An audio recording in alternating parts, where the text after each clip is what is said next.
Okay, so today we're going to talk a little bit about Abraham Lincoln and the time he spent in Gettysburg during the Gettysburg Address.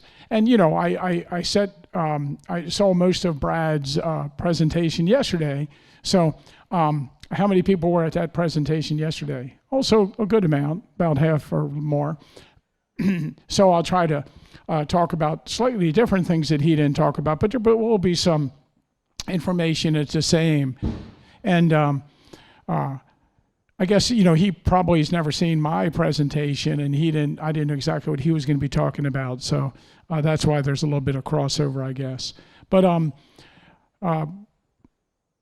one thing's interesting for me about this, and I'll talk about my methodology, is that early on, I picked up on the time that Lincoln arrived in Gettysburg and the time that he left Gettysburg, and I realized that he was here just a little bit over 24 hours.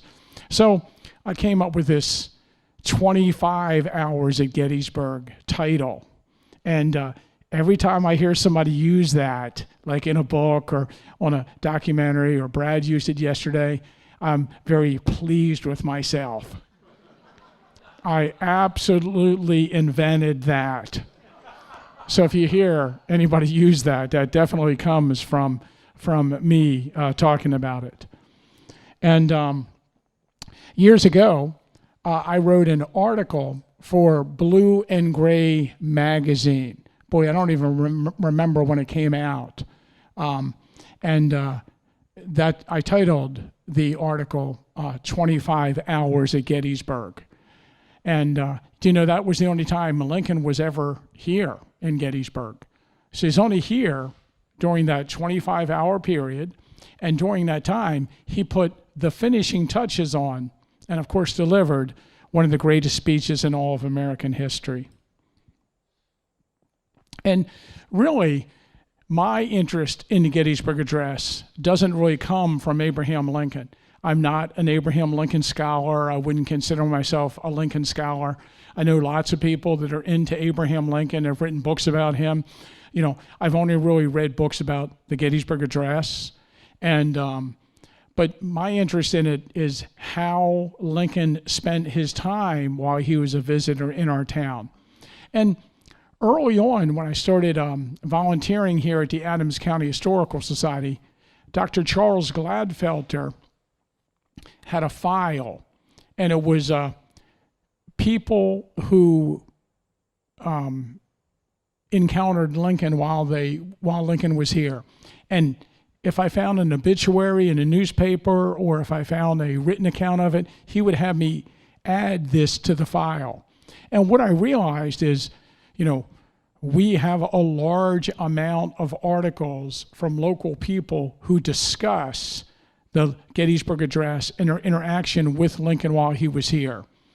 And, you know, when you read books about the Gettysburg Address written by, you know, national Lincoln scholars, they usually don't spend any time at all researching or looking into the local citizens and their accounts. They're more of the accounts of the dignitaries or the newspaper reporters that were here that covered it in the national press. But what I noticed is, let's say for the sake of argument, there are 15,000 people here at the dedication ceremony. Anyone who came in from the outside had to come by train. And so thousands of people came in by train, but the large majority of people, perhaps 10,000 or more of them, are locals. Our county had a population of 28,000. And, you know, people came in from Carlisle and Chambersburg and York, and I'm sure Westminster. And people came here that day to hear it.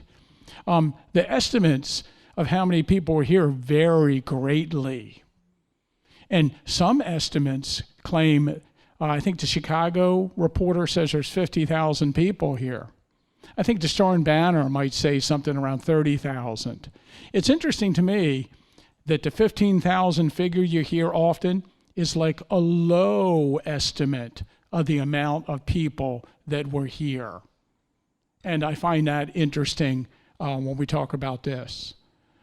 But what I noticed that was really amazing to me is that as time went by and the Gettysburg Address became more and more famous, the local people who lived here, who had attended the ceremony, many of them attending not knowing that the president was going to be speaking.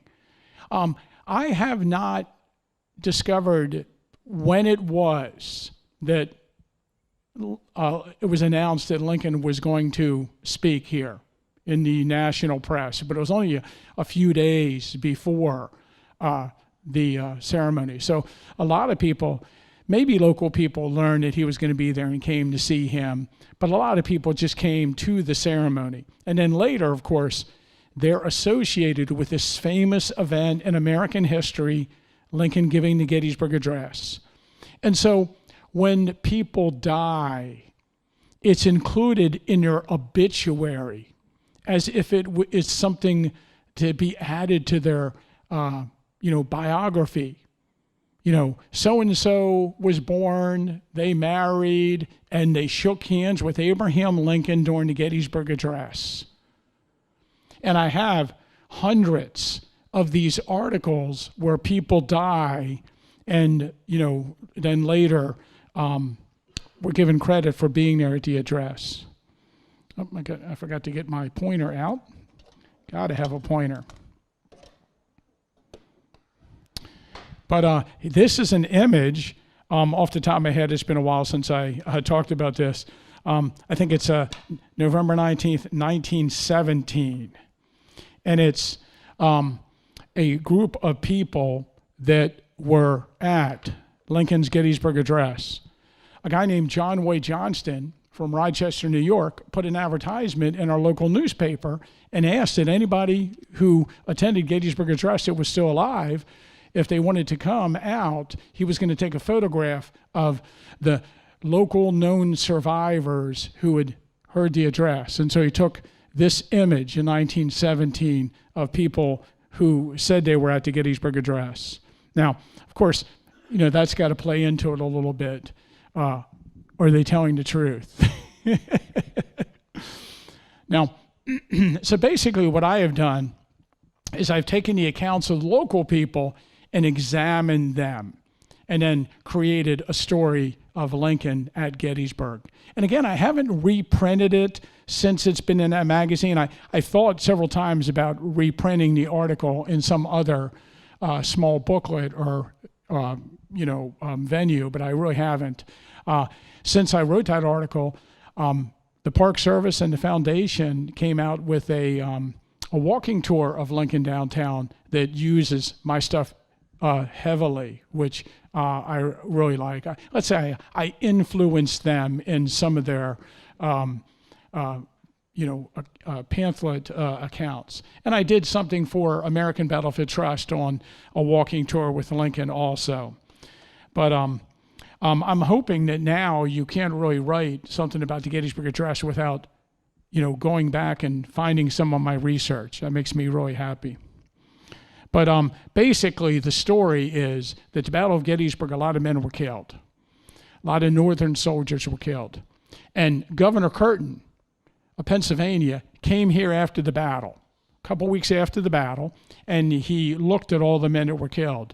Perhaps the state of Pennsylvania had passed an act through the legislature that all Pennsylvania soldiers that were killed in the Civil War, the state would pay for their bodies to be returned to their families.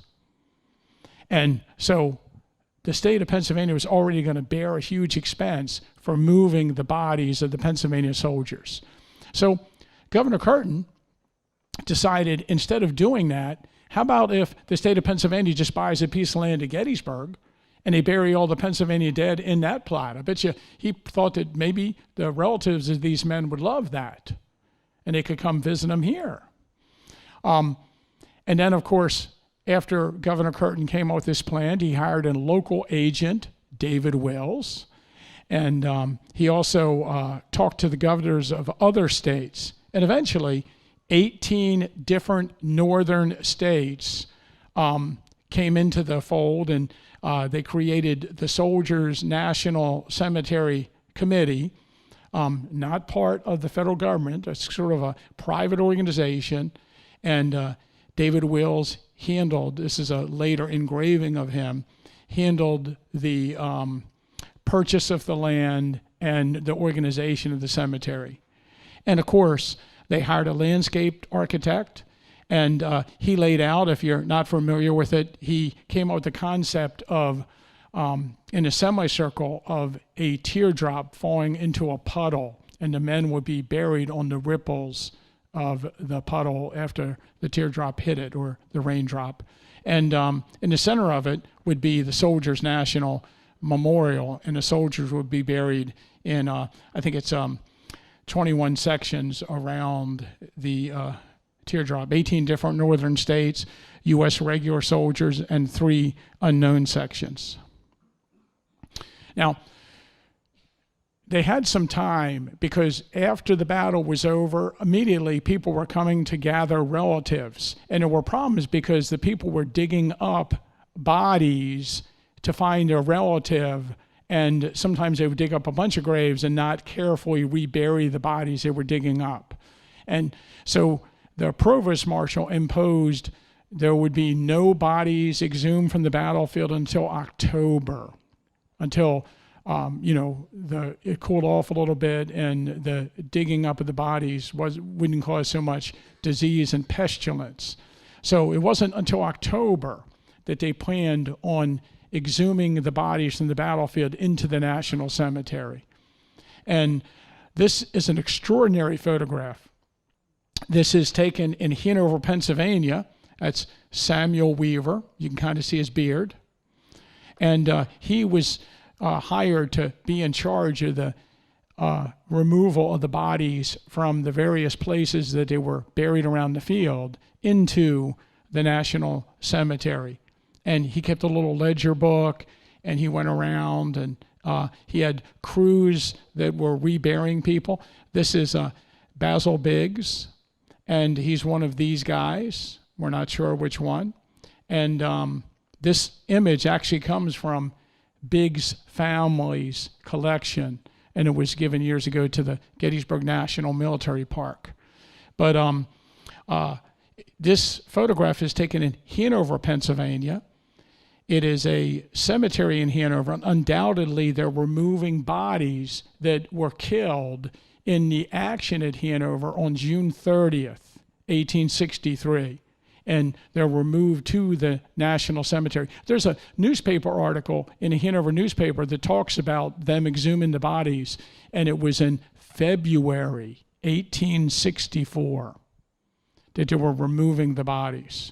So the removal started in October of 63, but they went on until the spring of 1864. So just for reference, when Abraham Lincoln gives the Gettysburg Address, only about 1,500 of the bodies are in the cemetery. They're still in the process of moving bodies into it at the time of the address. And as Brad talked about yesterday in the program, originally, they thought they'd have a consecration ceremony. Before any soldiers were buried in the cemetery, they were going to consecrate the ground, kind of like Catholics do to a burial ground, because you can only be buried in ground that's already consecrated, right? And so they had a ceremony in the cemetery they were going to before anybody was buried there. But the keynote speaker, Edward Everett, could not attend a ceremony in October. And he said that the earliest he could possibly attend and give a speech at such a ceremony would be November 19th. And that's how the date November 19th was chosen. So it went from it went to a dedication ceremony from a consecration ceremony. So in this photograph, the one other thing about it is Samuel Weaver's son, Peter Weaver, is a photographer in downtown Hanover. And this photograph, and I've never seen one that's credited to Peter Weaver, is undoubtedly Peter Weaver of his father and the burial cruise in Hanover, and his studio is not far away from where this image was recorded.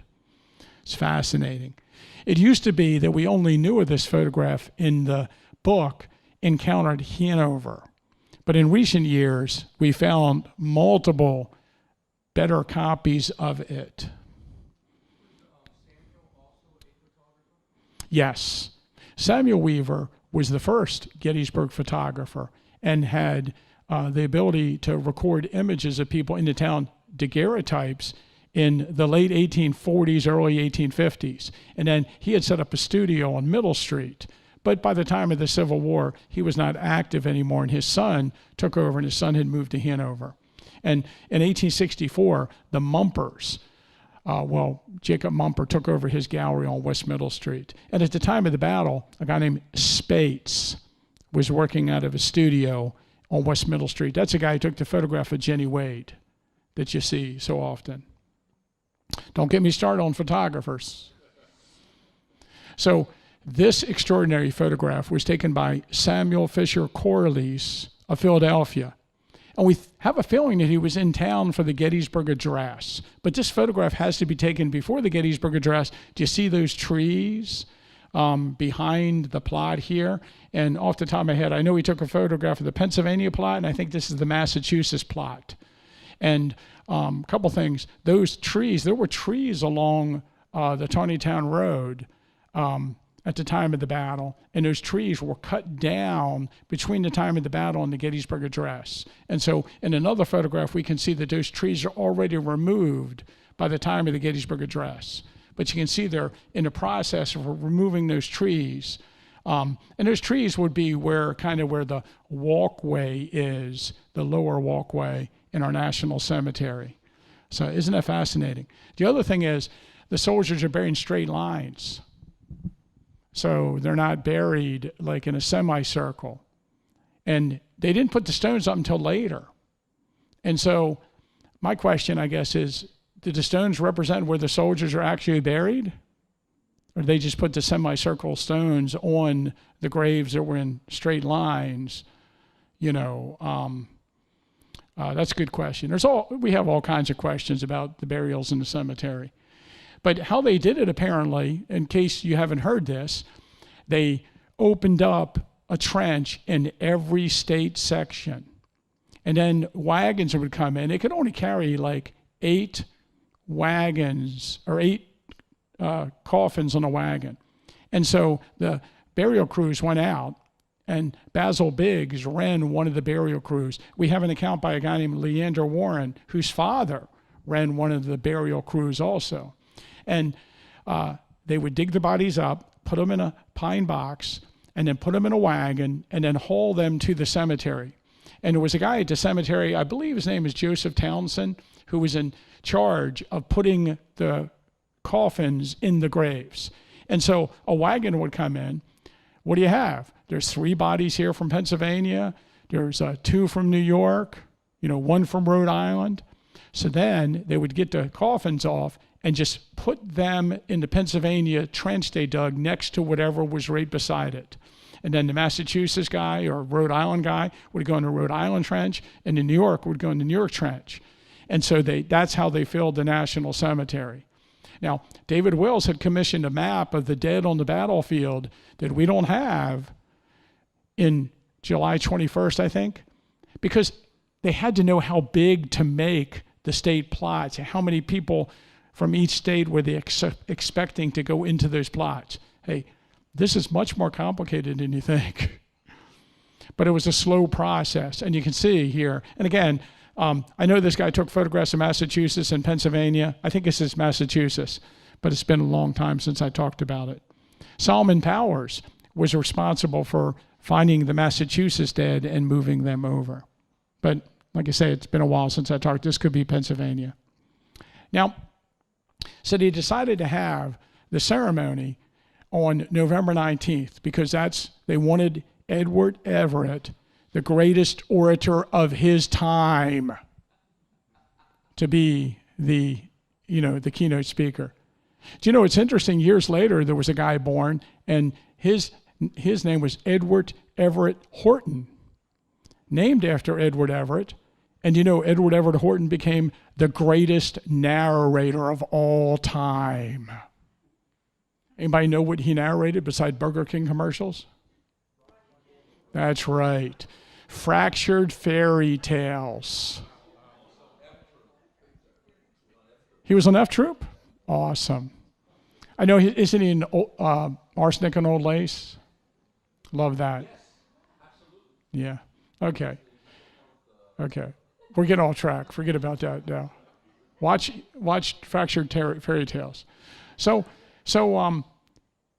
what my take on it, and we don't exactly know some of this stuff, and I think Brad mentioned that yesterday. There's some iffy things that happen here that we're not sure about. But my take on it, Governor Curtin was in Washington, D.C. in late October, and he had spoken to Abraham Lincoln. And I am certain that Lincoln mentioned to Curtin, you know what? I think I'm going to attend the ceremony. There had been a mass mailer to all the congressmen and the senators and the cabinet members and, you know, the judicial department inviting everybody to come. So Lincoln was invited. He knew about the ceremony, but it was just a mass mailer of, why don't you come attend? But Governor Curtin talked to Lincoln. Lincoln said he was thinking about attending. And when he got back to Harrisburg, it's my belief that Curtin then, telegraphs David Wills and says, send him a personal invitation. So on November 2nd, David Wills sent 2 letters to Abraham Lincoln. One was him being invited to speak at the ceremony. And the second letter was, hey, you can stay at my house. We have a place for you to stay, with some of the other dignitaries. I'm sure he included his wife in that second, dispatch. I'm sure she knew all about it. But here's the interesting thing. On the November 2nd letter, he put a few appropriate remarks, letting Lincoln know that he wasn't going to be one of the major speakers, that he was just coming, and if he would like, he can give a few appropriate remarks. So I've always told people that it was David Wills, our local attorney, that created the framework upon which the Gettysburg Address was written. If he would have said, you're speaking for a half an hour, the speech would be longer and no one would be memorizing it today. So there you go. So Lincoln did come by train. Brad talked a little bit about this yesterday. And I just thought, I made this map. So I thought that I just put all the railroads on the map that existed at that time in our area so you could see the railroads. Of course, we have that extension. The B&O Railroad comes up from Washington, and, there's a spur there at Relay House, I guess it is, where it goes out to the west. And, Abraham Lincoln had taken this railroad out to Frederick, and then he visited the encampments of General McClellan in 1862. But we have the Philadelphia-Wilmington Railroad, and we have the Northern Central Railroad that runs from Baltimore to Harrisburg. And so that's the railroad that he would use on the 18th. Hanover Junction is a junction along the railroad between Baltimore and York. And this is the Hanover Junction, Hanover and Gettysburg Railroad. And of course, this railroad opened up in 1858. Our train station was opened in 1859. And then, of course, the Littlestown Spur was actually opened before the Gettysburg Spur.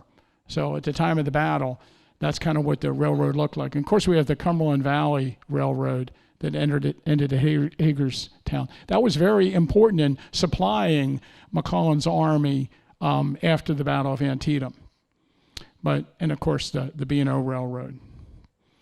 And this one had been destroyed. I forget the name of that, the Winchester-Shenandoah Railroad. And there's some railroads that go over towards Philadelphia. But, just to give you an idea, I didn't put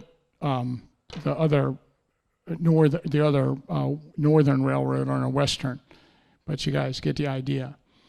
So it's that route that Abraham Lincoln took.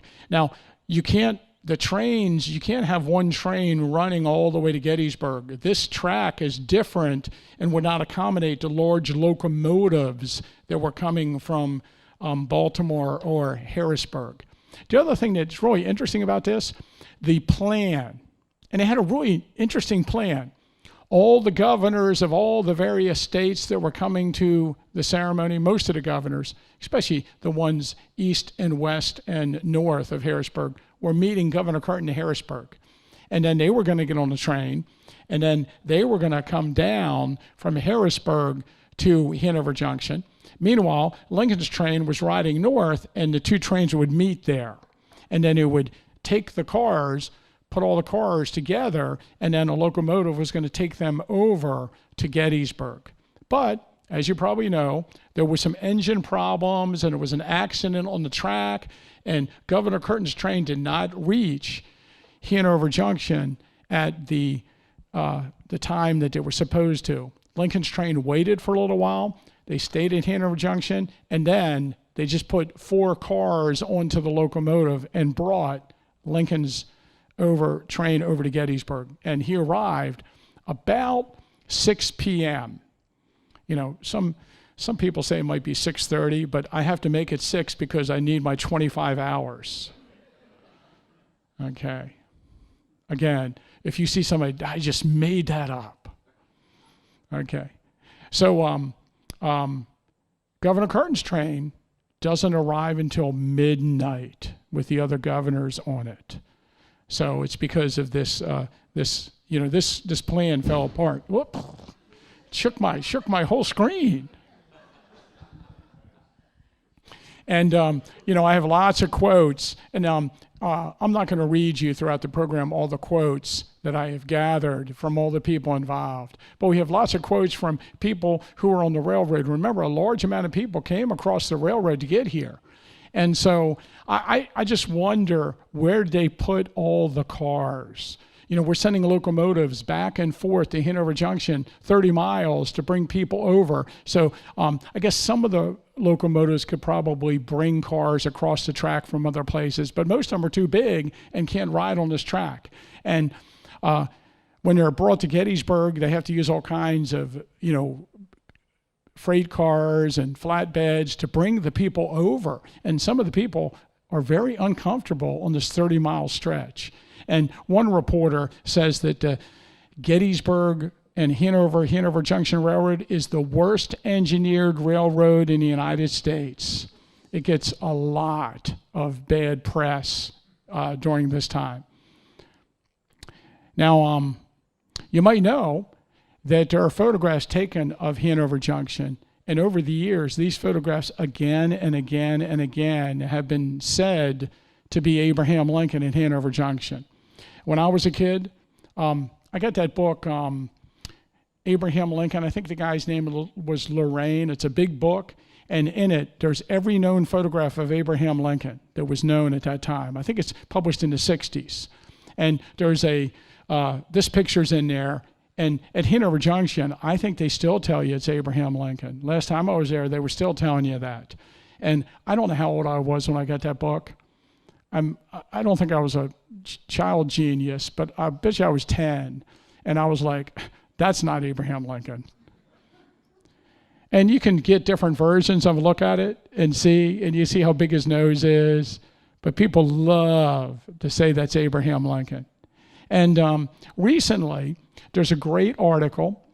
I forget his last name. Craig Hepburn, I think is how you pronounce his last name. But it's on a blog post that he gave. If you put Abraham Lincoln, Hanover Junction into a search engine, you can probably find this article. He wrote an extensive article about it. And he figured out when the cameraman who took these photographs, a guy named Bacharach, came, and these photographs are taken, obviously, on the 17th, not the 18th. So this is also the train at Ward Lehman, or Lamon, or however you want to pronounce his name, was on. Also, years ago, I got this copy of this image from the side of the train station at Carlisle. It's a really clear copy of it. And, some of these people in the photograph are identifiable. I think there was a whole article about how that's Andrew Carnegie. And one of these guys, they say, is Winfield Scott, neither of which were actually at the ceremony. So people over the years have abused these articles. But that guy right there is John Forney, a Philadelphia newspaper man who actually attended the address. And we have an account from him. And so I had long ago suspected that this was on the 17th and not the 18th. So Lincoln can't be in that photograph because that's not his party. But you can go to Hanover Junction today, and they do rail tours out of there, and it's really nice. I think it's a nice train ride, and they've done a great job with the rail trail that you can ride your bike on. And they have a little museum in the train station. So if you go there, make sure you argue with the people. That's not Lincoln. I'm sure they'll enjoy that very much. Now, Brad mentioned this yesterday. Mary Shipman Andrews in 1906, she wrote a novel about the Gettysburg Address, The Perfect Tribute. And, if you ever have a chance to read the novel, and it was actually made into a movie in, I want to say, the 1970s. The book is actually about, a soldier from Georgia that's wounded in Pickett's charge. Of course, there were no Georgians in Pickett's charge. And then he's sent to Washington, D.C., and his little brother comes from Georgia to Washington, D.C. to find his brother. And he can't find his brother. At the last moment, he runs into this nice, tall, kindly gentleman and tells him his issue, and that guy helps him find his brother, and then his brother dies just after he meets with his brother. But then he learns that the guy who helped him was Abraham Lincoln, and Lincoln invites him to go along with him to Gettysburg to where he's going to give the Gettysburg Address. And of course, in that novel, on the train, he writes the Gettysburg Address.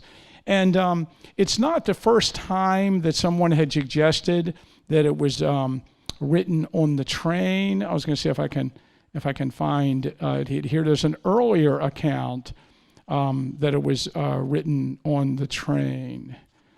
Let me see if I can find it. But it's in the 1880s that story first comes out.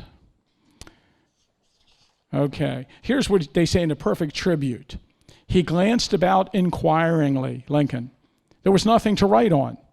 Across the car, the Secretary of State had just opened a package of books, and their wrapping of brown paper lay on the floor, torn carelessly in a zigzag. Soon, the untidy stump of a pencil was at work, and the great head, the deep-lined face, bent over Seward's brown bit of paper, and the whole man was absorbed in his task. Now, the interesting thing is she doesn't say it's an envelope. Clearly, in her account, it's not an envelope. It's brown wrapping paper. And the envelope, the idea that's written on envelope actually comes from a totally different account by I think it's The Life of Lincoln by a guy named Arnold in 1885. So this story that he wrote it on the train was out there in Lincoln biographies, and that he didn't put much thought into it. If you ask me, the Nicolay copy, which he held supposedly in his hand that day, the first half of it is White House stationery, and the other half of it is paper that he apparently acquired from David Wills the night before the address. I'm going to tell that he wrote the entire Gettysburg Address in Washington, D.C. He wrote it at the Wills house nonsense. Doesn't fit the accounts that we have from the other people. I'm here to suggest that there must have been something in the second half of the speech that he was uncomfortable with or he decided he could make better. So I say at the Wills house, when he asked David Wills for a scrap of paper, he changed something in the second half of the speech and he rewrote it. He didn't stop in mid-sentence on the first page and then wait until he got to Gettysburg and write the other half. We have lots of accounts that the Gettysburg Address is not something that's thrown together at the last moment. It's something he had thought about for weeks, if not months. There's a great article in the newspaper after the Battle of Gettysburg when they go to the White House and reporters write down a speech of what Lincoln's saying, and it sounds an awful lot like the Gettysburg Address. So it's things he's been thinking about for a long time. And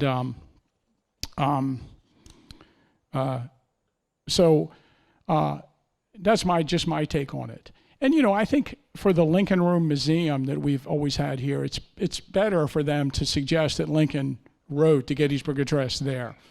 But the train story is just crazy. Okay. So Lincoln's train did arrive at 6 p.m. Perhaps I have here, according to one account, it was 6:30.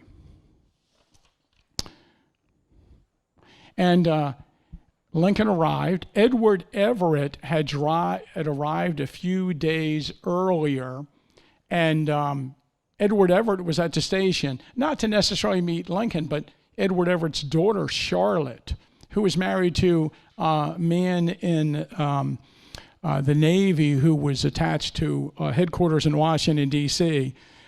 She had arrived, and Edward Everett was meeting his daughter. Prominent officials that were on these trains, and, some of them were on this train, some of them were on the governor's train. So but we have the Secretary of State, William Seward, Postmaster General Montgomery Blair, Secretary of Interior John Usher, Provost Marshal General James Fry, and Brad talked about all those people, Governor Robert Schenck, commander of the Middle Military District from Baltimore, who Lincoln could not have been very happy with because of the whole debacle at Winchester, and it was kind of Schenck's fault. The French foreign minister, the Italian foreign minister, a representative from Canada's ministry, Mayor Frederick Lincoln of Boston, Lincoln's secretaries, John Nicolay and John Hay. Okay. And Ward Lamont, his train had arrived earlier too, and he would have been in the crowd. During the 1920s, there's much talk in the newspaper about returning the car that Lincoln rode on to Gettysburg and having it on display next to the station. But apparently it had been destroyed by the time they decided to try to save it. So this is Dale Gowan's image of Abraham Lincoln walking from the train station up to the square. And it's been a while since I could see him, but Gabor Bord is over here in the crowd. I think that's him. Now we have that outside on the wall there. And of course that's Jim Getty portraying Abraham Lincoln clearly. And then this is the Mort Kunstler one that I don't even know, it's a really weird angle. And of course it shows the yellow train station, which was one of the, I guess, biggest mistakes in the history of the borough of Gettysburg when they painted it orange. Man, we were mad. Long story, not going to get into it. But now they have corrected the colors, back to the colors. Of course, they walked to the David Wills house where Abraham Lincoln spent a night, and there was a dinner party there. And I think it's interesting that Mrs. Wills, again, she's 8 months pregnant, and I think she has, according to the account, 38 people, there for dinner. So, I mean, it's a lot of people. Let's see if I put how many. This photograph of David Wills in front of his house, and you can see David Wills over there, is apparently from 1892. And it's a William Tipton image. And apparently it's at the time of one of his daughter's marriages that they're taking this image. And clearly in this photograph, it's gray. And of course, when they were storing the house, they decided that it was red at the time of the battle. I'm not so convinced, but so it's painted red with those white, mortar. They painted the mortar white. Okay. But while Lincoln is here and they're eating dinner, a crowd of people assemble outside the house. And this is, largely there's a lot of people in there, but it is the bands that attract the people, I'm sure. Let me see if I have. There's remember I mentioned the band from the 5th New York traveled to Gettysburg, and they were outside of the building. And the Marine Corps band was outside, and they were serenading the people in the house. But the crowd was just intense. Gettysburg resident Harvey Sweeney noted, "For some days before the 19th, our town was filled with strangers eager to secure places to stay during that memorable day. All the rooms in the hotels were engaged several weeks ahead, but our town roused up to action. Meetings were held. Committees were appointed to wait on strangers and procure for them accommodations in every house, large or small, high and low. You could hear the sound of busy preparations for the coming multitude. Churches, public schools, town halls, and all the private dwellings, barns, etc., were thrown open to receive the public. Every house groaned with the good things of life, preparing to feed the coming crowd. Many people did not get a place to stay at all and just walked the streets that night or slept in wagons and carriages. It was crazy." And of course, we have these really nice photographs from 1856 of David Wills and his wife, Jenny. And her name was Catherine Smizer, and her nickname was Jenny. So that's why you see two different names in it. And these images came from the Wills family to our collection.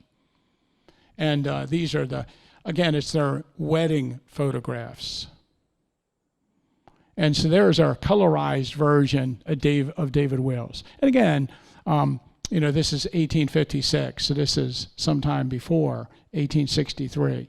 But we have our image of it, which I believe we have down in display downstairs in the museum. It's just incredible. And here's the 1892 image of the photograph of the steps, and we have this modern interpretation of the steps by the National Park Service. Now, I like to point out those steps because that is where Lincoln walked out on November 18th to address the crowd. The crowd was yelling for Lincoln to come out. He went outside, and I know Brad talked about it yesterday. He just made a few comments about how, he's got to be very careful in his position not to say any foolish things, and the only way to not say foolish things is to say nothing at all. And then he walked back inside. There is a newspaper account. There are several different versions of exactly what he said. And in one of the accounts that makes the national press, Lincoln says that he wants to be careful not to say any foolish things. And it says, "A voice in the crowd yells at him, 'If you can help it.'" And so a lot of people tell the story that way, that a voice in the crowd said that.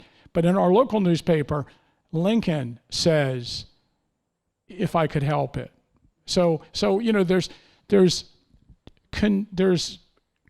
difference of opinion on who said what, when, and how everything went down that weekend. And that's another one of those things. And then we have an account by a 12-year-old William Tipton, who's at the Cannonball Malt Shop there in the photograph, which is now Lulu's. On the second floor, William Tipton looked out and watched Lincoln give his little speech. And also we have an account from a guy from Gettysburg College that is standing there in the crowd and watching the speech. And he gives his version of the speech. And his version of the speech is really, really interesting. The lights were dim, and we could not see him with much distinctness. What he said was about this: I would like to give you college boys a speech, but I am the official representative of the country. Consequently, what I say will be reported far and near. This subjects it to criticism, which might pervert it to the hurt of our cause. Hence, either I should think carefully over what I say or not speak at all. So I like that because it's totally different, but it's kind of the same thing, in his memory. So, there's William Tipton. He was 12 years old at the time, and I guess he had just turned 13. And there he is in 1929. He died in 1929. Of course, Lincoln went upstairs and he slept in one of the rooms of the Wills house. And while he was there, we mentioned he asked David Wills to come up and asked for him for a scrap of paper. And in the only account we have from David Wills, which is a very small account, he says that piece of paper he gave him, he was holding the next day on the platform. Again, lending credence to the Nicolay copy as being the true copy he held in his hand. So of the 5 known versions of Gettysburg Address in Lincoln's own hand, 2 of them are thought to have been written before the address, and 3 of them are written afterwards. And all 5 copies, they exist today. I think 2 are at the National Archives, 1 is at Cornell, 1 is at Springfield and Lincoln Home, and 1 is in the Lincoln bedroom. And of course, if I remember correctly, only 1 of those 5 copies has "Under God" written in it. But obviously he added that because newspaper reporters who were reporting it at the time and writing it down in shorthand real quick put "Under God" in it at that spot.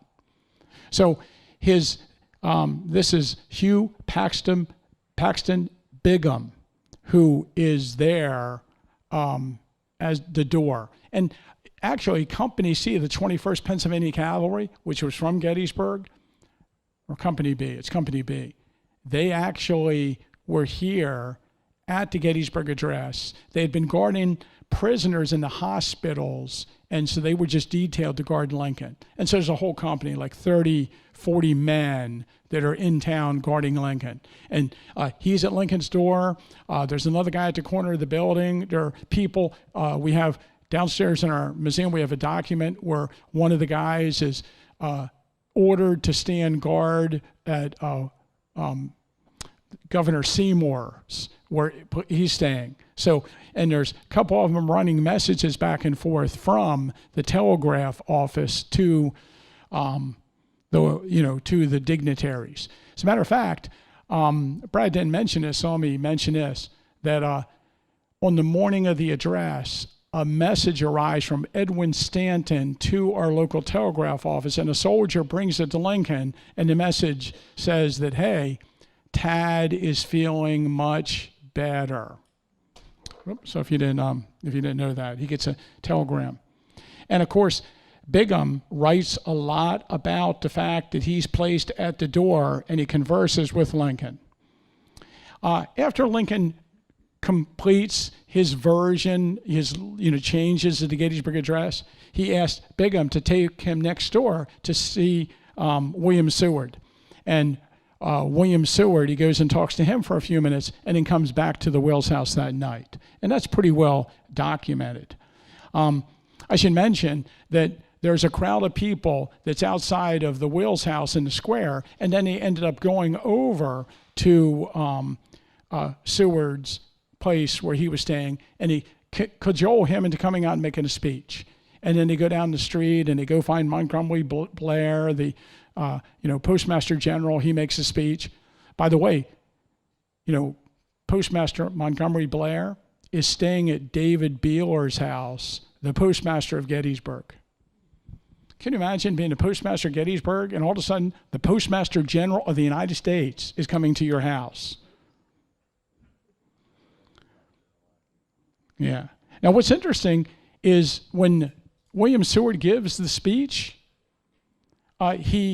his secretary has made copies of the speech, and he hands his speech out to reporters in the crowd, already written out. and it appears in newspapers all across the country. More newspapers, I think, carry that than carry Lincoln's Gettysburg Address. And I find that fascinating. And if you read that, it sounds an awful lot like the Gettysburg Address. An awful lot alike. So, obviously, Seward is, I guess you could argue one of two things. Seward has had access to Lincoln's Gettysburg Address, has seen it, and has probably known about it for a week or so, and he writes a speech that has the same central ideas, just written a little bit different in his speech. Or Lincoln is heavily influenced by William Seward's thinking. I think that's what they tell you if you go to Auburn, New York, to the Seward House. So I don't know, but I got to tell you, they're a lot alike. So here's a 1886 photograph from our local William Tipton, and we have the access to the original negative of this, so you can see the Wills House in all its glory. By that time, it's definitely painted gray, and the Robert Goodloe Harper House, the editor of the Adams Sentinel, that's where Seward was staying, and there's the office for the compiler. So this is the fire engine, the steam engine's over here, and this is the hose apparatus there. So everybody, in the Wills House, things calm down. They go to sleep that night. And apparently, again, according to Edward Everett, who actually wrote down the number, I think he says 38 people are staying at the Wills House. And of course, in the middle of the night, Brad discussed it, Curtin arrives and some other dignitaries, and they got to put him up somewhere. So they end up trying to put Governor Curtin in bed with Edward Everett, and he's very upset about it, and it doesn't happen.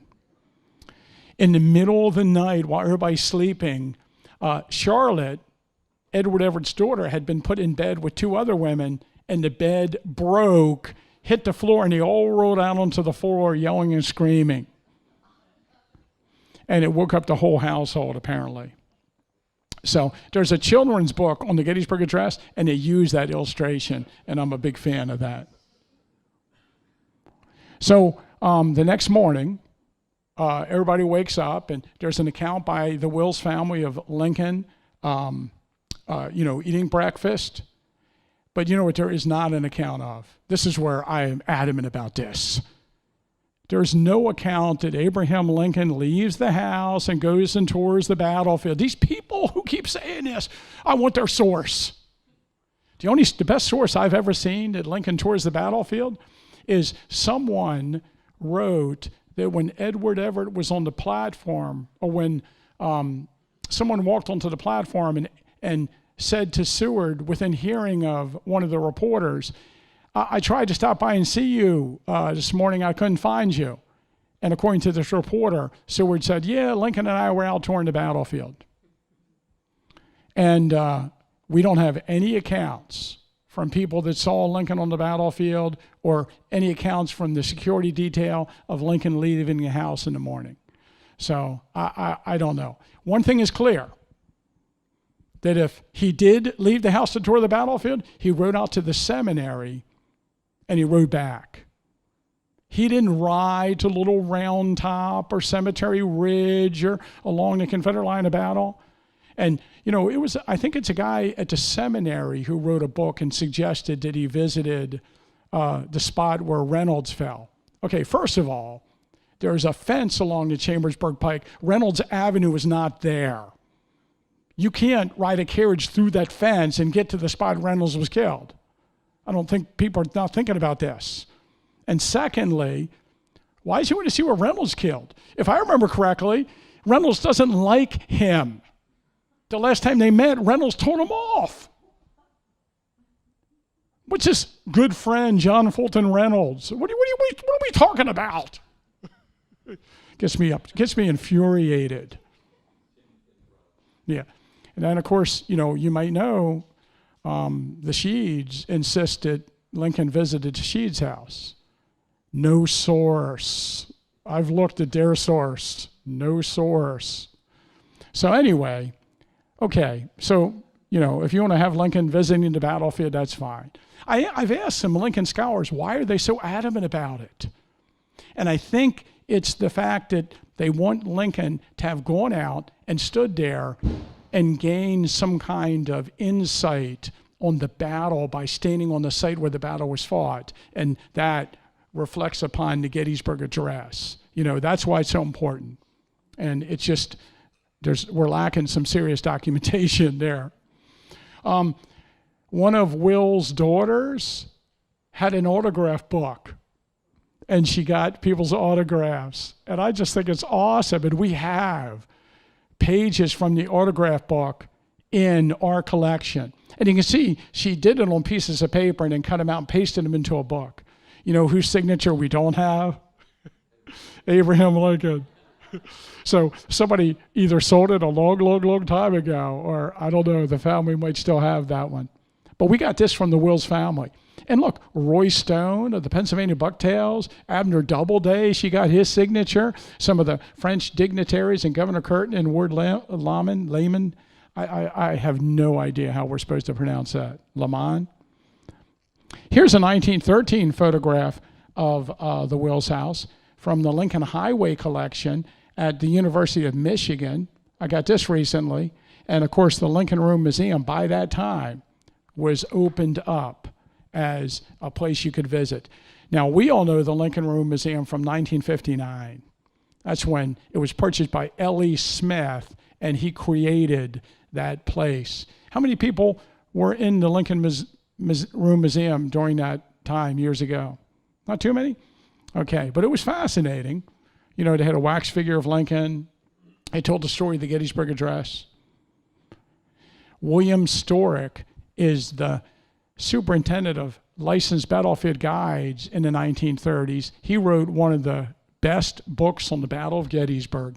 And he was a kid at the time, and he saw Lincoln come out of the house on the morning of November 19th and get on a horse and get ready to ride to the cemetery.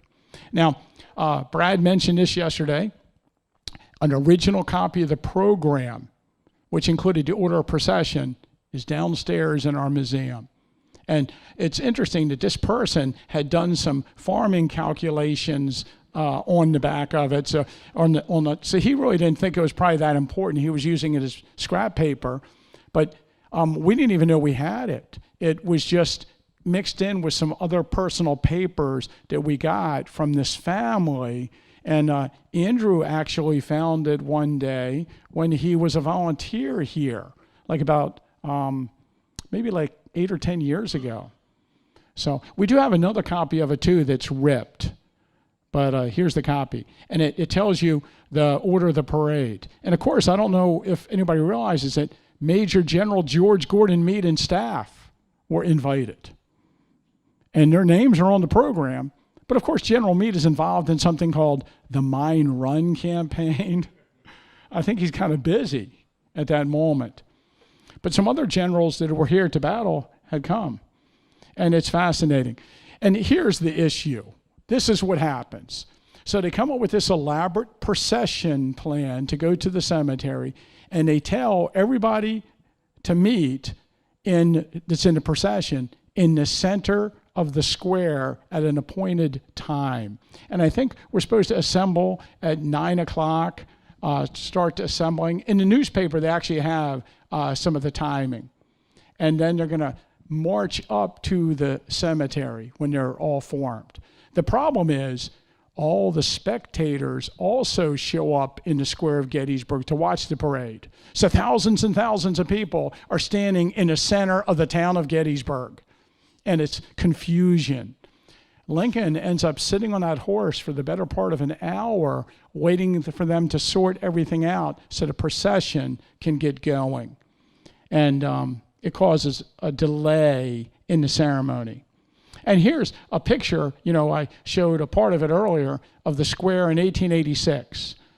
And you want to see a lot of people in the square? Go to like a fireworks display on New Year's Eve. and you can go into the square and stand in it with a large group of people.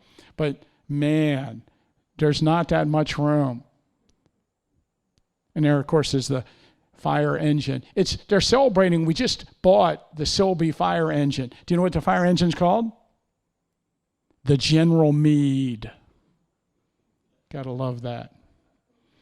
And so Lincoln, on horseback, rides to the National Cemetery. Other dignitaries are around him on horseback. And here's the only real illustration, it's from Harper's Weekly I could find, where Lincoln is on a horse. And the horse has become the subject of controversy over the years. And we have accounts by local people who say it's a really short horse. And one account points out that George W. McClellan, who chose the horse for him from his personal stable, is a Democrat. So he purposely chose a small horse. And then, of course, locals say that it's true that, you can find him saying this, that all he had to do was stretch out his legs and put them on the ground and the horse would come out from under him. William Tipton writes about it and says, no, none of this is true. It's a large horse. And then Dan Skelly writes about it also and talks about the horse and how large the horse was. Some people say it's a chestnut bay and it's the largest in the county. The thing is that Lincoln is an unusual looking person on horseback. He has extra long legs and he's wearing a top hat. And he's just startling, his appearance and how he looks. Now, of course, he passes by the Farnsworth house, and Harvey Sweeney at the Farnsworth house, he's a butcher, a former school teacher, and we have a letter that he wrote to his brother, who lived in Illinois, I believe, and he wrote it 10 days after the Gettysburg Address. I thought I have it here. I don't see it here. But in that letter, he describes Lincoln's appearance. And, for a Gettysburg butcher, now he was a former school teacher, it is very, very, very dramatic. And I'll just read just one sentence from it. The greatest of the great men that honored this occasion was President Lincoln, mounted on a beautiful bay charger, written 10 days afterwards. Between Seward and Chase is not here, like Saul of old, he towered a head taller than any other man. He sat gracefully bowing with a modest smile and uncovered head to the throngs of women, men, and children that greeted him from the doors and windows. But though he looked cheerful and happy on that day, an observant eye could see that this dreadful responsibility that this nation and this wicked rebellion has cast upon him has had its marked effect, and that he feels the terrible responsibility that rests upon him. Oh, that's just great for a Gettysburg butcher. So you might know that this is the Farnsworth House today, the restaurant. And here, the Sweeney House was the Farnsworth House. And here's one of 3 sycamore trees along Baltimore Street. This one came down a number of years ago. And Loring Schultz of the Farnsworth had this print commissioned. And if you bought the print, it came with a piece of brick from the Farnsworth house and a piece of the sycamore tree. Yeah. And I was the historical consultant on the print, which I know is silly. So that's why I put Cochran in there, the Marine Guard that has an account of Lieutenant Henry Clay Cochran, I think his name is, that gives an account of it with the marshals. But anyway, yeah, you see some chips. Now, I think if I remember correctly, this is like one of the versions. This is not the actual painting. It looks a little different. This is an early version of it that we did. But there's a Harvey Sweeney, the who lived in a Farnsworth house, describing, writing, or, he's thinking about his account. Now, we have lots of photographs taken that day. There were 3 photographs taken by the Tyson brothers, and these photographs were taken from the Jenny Wade house looking north along Baltimore Street. And I'm running through a lot of these photos quickly. This photograph, of course, is very valuable to us doing historical research on the town, because these are the photographs that show what the town, southern edge of the town, looked like 4 months after the battle. And there's one that's taken with a quiet street scene. And most people believe, and we don't know which one was taken first, that this is before the address, probably while the cameramen are waiting and waiting and waiting for the procession to get going, and they're testing their exposure time. And then here is the crowd in the streets. I like a couple things about this. I like, of course, the Sisters of Charity from Emmitsburg, some nuns, and then there's a border collie right there that's very interesting. Got to have a dog. And the ladies are all wearing mantuas. So when you see those ladies wearing them today, they're very colorful. They're probably based on this photograph. And of course, this is the modern image of where that photograph was taken from. Right in front of the Jenny Wade house. There's a little piece of high ground in front of the Jenny Wade house? That was there at the time. And we're looking out across the area of the Holiday Inn, or let's see, is it the Inns of Gettysburg yet? Yeah, in that photo. Yeah, the Inns of Gettysburg, looking down Baltimore Street. And maybe you can look through the thing and see the tree there, one of the sycamore trees. This is the 3rd copy. And of course, if you read William Frasini's book, Early Photography at Gettysburg, there's a whole explanation of how this negative was destroyed early on. But it's this one under magnification, and I don't think I put it in here, that you can kind of see a figure that appears to be Abraham Lincoln. And of course, here is the sycamore tree that's on Baltimore Street. And there were 3 at the time of the battle, 2 still stand. And of course, this one, in this photograph, right in front of the blue pickup truck, there's this sign. President Lincoln passed by this tree on November 19th, 1863. And you might notice on our YouTube channel, recently I did a post about the Gettysburg Ghost Tours where I talked about a story that they told associated with this plaque that I'm not going to retell today, in case we're hoping I would do that. Of course, here's a sketch of the cemetery and the dedication ceremonies from the Frank Leslie's Illustrated, I believe on December 2nd, 1863. It's interesting that East Cemetery Hill is a part of a parking lot for carriages that are attending the ceremony. They did a really good job on the Evergreen Cemetery Gatehouse, didn't they?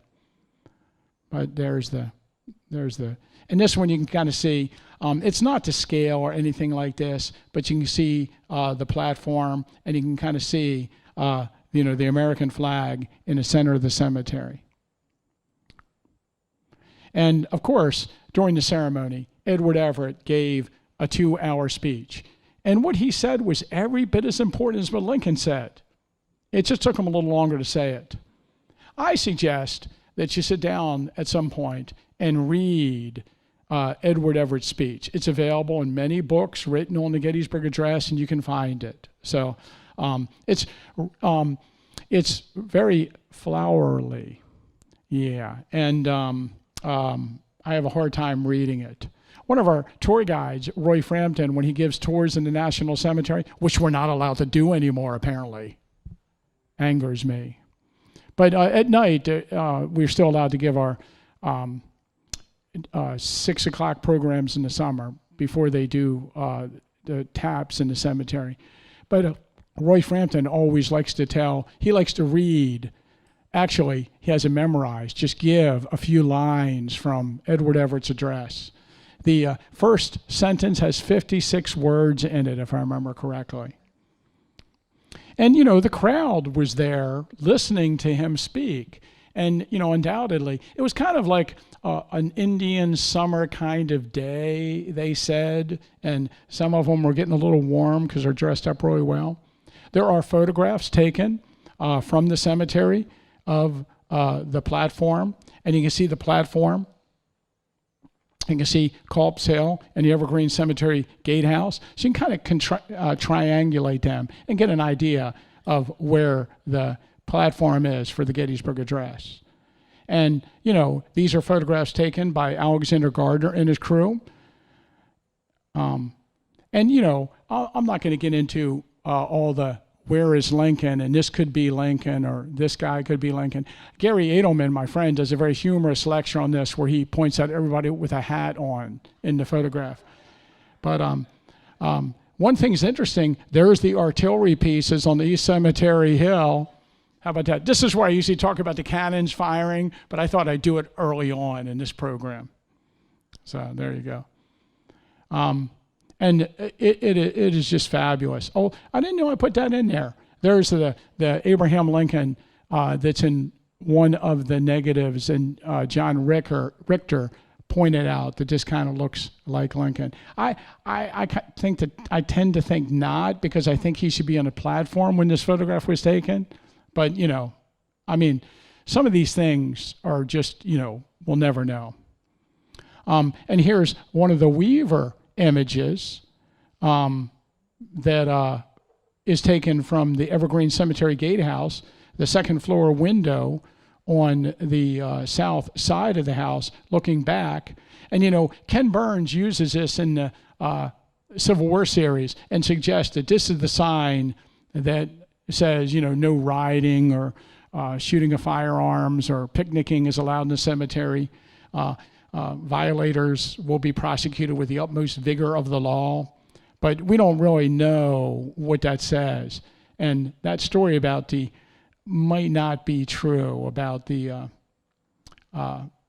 sign. And then, of course, over here we can see some of the plots in the cemetery. That's actually probably Elizabeth Thorne's garden. But again, you see the platform and the large American flagpole, I think, is right there. And of course, we have that one photograph from Bacharach that actually shows the platform near enough that we believe you can see Lincoln on the platform. And this was actually discovered by Josephine Cobb in the late 1950s from the original negative at the National Archives. Of course, there's also negatives at the Library of Congress. But I think Josephine Cobb was National Archives person. Is that correct? I think so. Okay. But here's you can see the flagpole, you can see the platform, and there's, one of the best images we have of Lincoln on the platform. And, a lot of these other people in the crowd are identifiable from the different images we have of them, like Governor Curtin. Oh, I even blew it up there for you.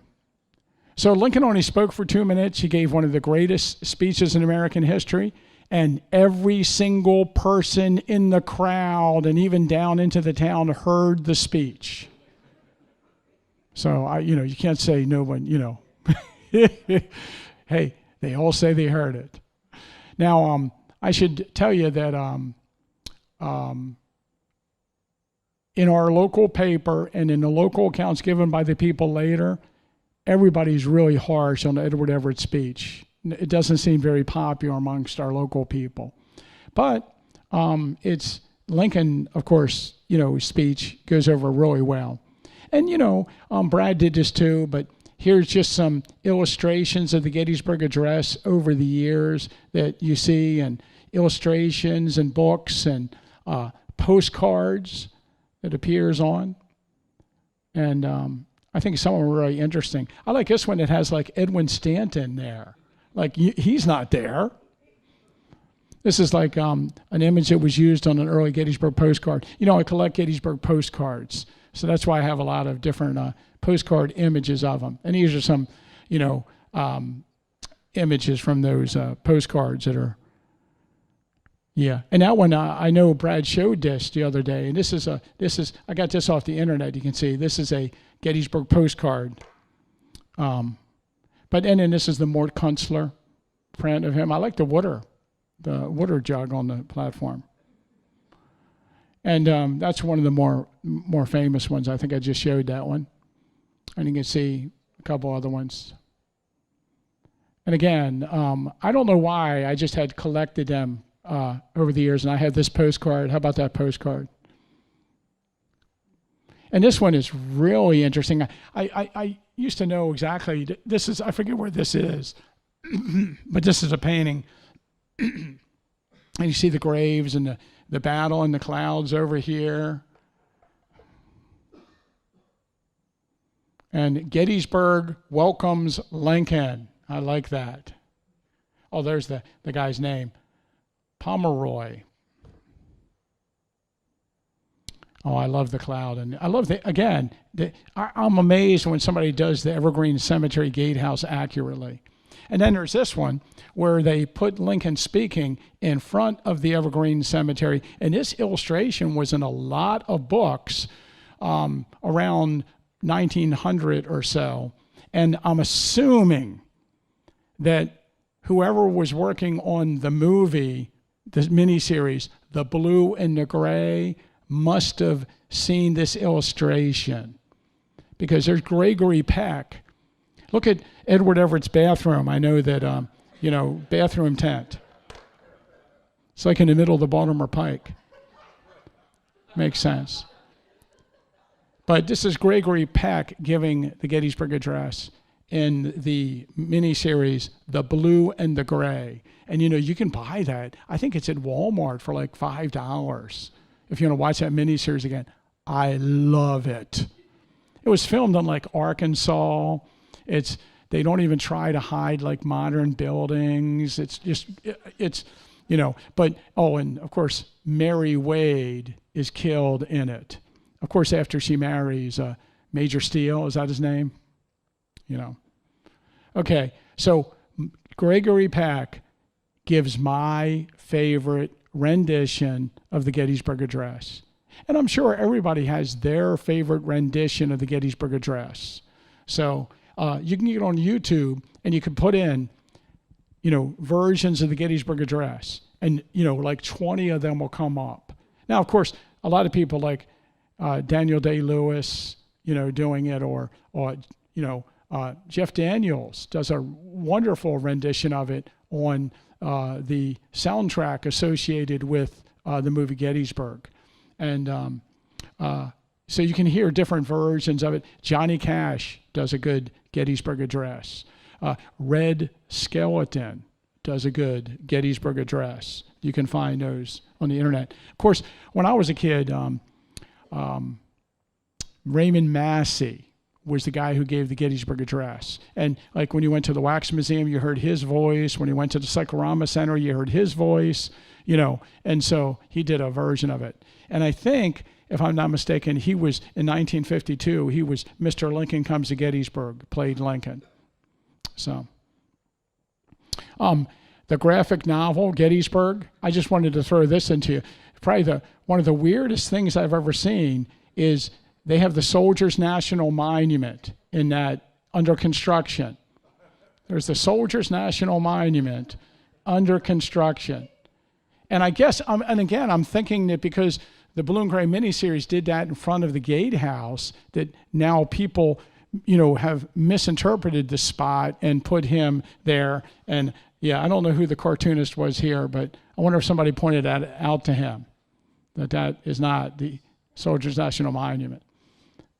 Now, so after the speech, Lincoln goes back to the Wills house. And, I haven't heard anybody suggest that maybe Lincoln toured Cemetery Hill. Wouldn't it have been great that after the Gettysburg Address, he went out like over the 2010 road and just walked up the hill a little bit? He could have saw where the battle was fought, But no one has suggested that.